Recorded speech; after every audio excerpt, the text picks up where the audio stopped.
Eles latem, miam, se enroscam nos pés ou fazem a festa ao chegar em casa. Os animais de estimação vão muito além de companhia. Você sabia que o convívio com os pets pode trazer benefícios emocionais e sociais para o desenvolvimento infantil? No episódio de hoje do PodClean, vamos falar sobre os laços entre as crianças e os animais e como essa convivência pode ajudar no crescimento, na empatia e na saúde emocional dos pequenos.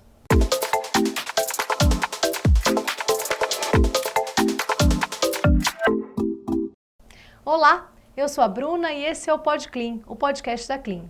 Hoje nossa conversa é com a psicóloga Roberta Grangel, que vai trazer uma visão emocional e comportamental sobre o impacto dos animais na vida das crianças. Roberta, seja muito bem-vinda a essa conversa.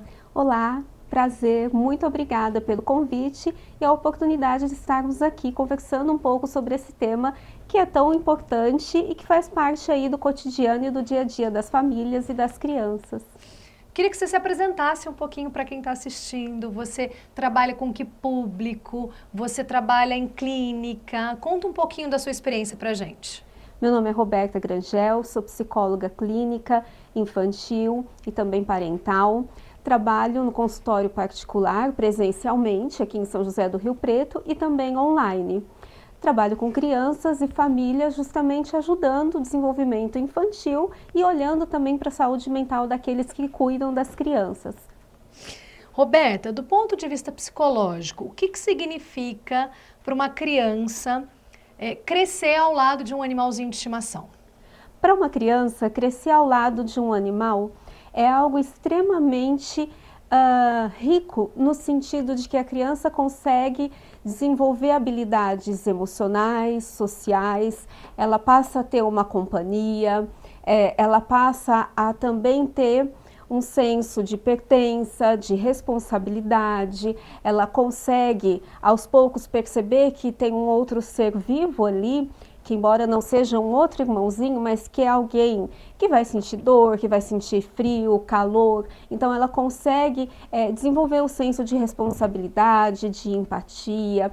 Ela consegue também ter um suporte, né, possível que esse animal seja um suporte também para ansiedade, para fatores estressores, porque o animal é uma companhia.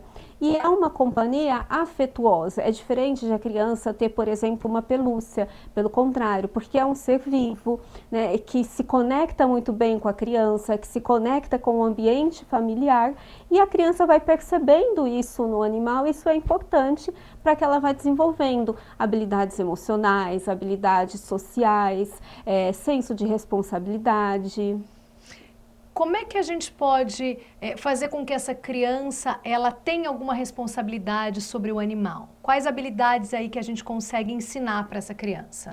É importante a gente perceber, por exemplo, principalmente a partir aí dos 4, 5 anos de idade, por exemplo, ir nomeando para ela, olha, o gatinho ou o cachorrinho, né, ou que seja um coelhinho, um outro animal, tá na hora de trocar água, tá na hora de colocar água, colocar a ração, embora a gente esteja falando ainda de uma criança pequena, que ela não vai ter uma responsabilidade como se fosse ali um adolescente, mas ela vai percebendo que ela pode ajudar a cuidar desse outro animal, e que se não cuidarmos, o animal não sobrevive, então que é importante que ela seja integrada ali nas tarefas, né, que o animal requer, por exemplo, um passeio, conforme a criança vai crescendo, né, assim, recolher ali o cocô do cachorro, ter um senso ali de responsabilidade, perceber que o animal tem necessidades e ir colocando a criança para ajudar nas atividades e nas necessidades que o animalzinho tem.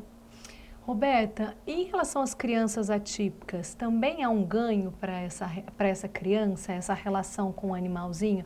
Você já acompanhou alguma história? Com certeza. Até recentemente, não é uma criança que tenha um laudo propriamente dito, mas uma criança que tinha ali um risco, né, para um laudo. Foi muito interessante que numa circunstância ali fora do consultório, quando eu vi a criança ali com um animalzinho, o quanto o animal acalma a criança que tenha alguma questão ou algum risco, né, de um transtorno do neurodesenvolvimento. Mas além de acalmar, né, no caso a cena que eu presenciei, porque é muito bonito como a criança assim, interage com o animal. Qual a grande questão? Crianças que tenham algum transtorno do neurodesenvolvimento, sobretudo o TEA, elas têm necessidades sensoriais. Então, o toque com o animal, ele é importante, ele acalma. É até interessante quando a gente percebe, por exemplo, crianças que têm alguma questão até motora maior, e aí a gente tem aí a ecoterapia, que aí já não é um animalzinho de estimação propriamente dito, mas que acontece, ajuda aquele equilíbrio vestibular. Então o animal ele se conecta ali com a criança consegue se conectar de uma forma, até mesmo no equilíbrio vestibular, para acalmar, né, a questão do toque, a questão, né, de percebendo o limite. E muitas vezes o que acontece, muitas crianças atípicas têm dificuldade de contato com outras pessoas. E o animal muitas vezes é um suporte, é um meio que a criança consegue desenvolver ali um apoio emocional e também desenvolver o afeto. Então é extremamente importante para que essa criança possa desenvolver a questão do afeto, estimular a sensorialidade, que a criança possa se sentir bem, sentir uma questão de uma pertença, né? Eu tenho um cachorro e ela consegue ali se preocupar com outro ser vivo. Interessante. Ô, Roberta, e como é que a gente, enquanto pais, a gente pode mediar esse vínculo para que seja uma relação interessante para a criança, mas também para o animal? Porque a gente sabe que às vezes a criança ela é um pouco afetiva demais ou estabanada demais. Como é que a gente faz essa mediação? Sim, porque até é bem interessante, tem alguns cachorrinhos pequenos que às vezes eles não gostam de criança. E por que esse não gostar, né? Que a gente usa esse termo, não gosta de criança. Porque é muito comum que as crianças fiquem correndo atrás de criança, não necessariamente crianças atípicas, Sim. mas crianças em geral. Às vezes quer puxar o rabo, quer pegar, e às vezes as crianças se divertem ou às vezes elas querem pegar como pudessem pegar ali uma pelúcia, né? Querem apertar, quer pegar no colo. Então é interessante que a gente possa ir conversando e mostrando, falar, olha, né, se, por exemplo, puxar o seu cabelo, não vai doer, o cachorrinho também sente, se puxar o rabinho dele, né, poder ir mostrando, conforme a idade e a capacidade da criança, ir mostrando para a criança que o animalzinho tem limites. E isso é extremamente rico, porque hoje nossas crianças, a maioria vivem assim, de uma forma... Não vivem com muitas crianças, nossas famílias não são muito numerosas, então são oportunidades também da criança poder desenvolver habilidades que ela talvez não desenvolveria, já que às vezes muitos são filho único, tem um irmão. Então poder ir dizendo que ela está ali com outro ser que vai sentir dor, que sente quando faz carinho, então poder ir nomeando, né? E às vezes até é interessante perceber.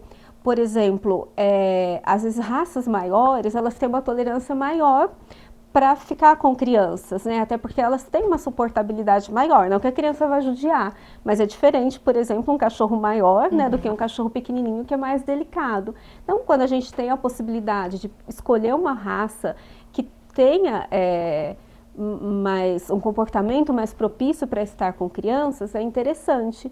Por outro lado, por exemplo, quando a gente adota um cãozinho, como até foi o seu caso, é uma grande oportunidade de perceber que é um animal que ele não tinha um lar, né? Que ele iria para a rua, muito provavelmente. Então, eu mostrando que agora é o lar do cachorrinho também, que o cachorrinho também mora na casa.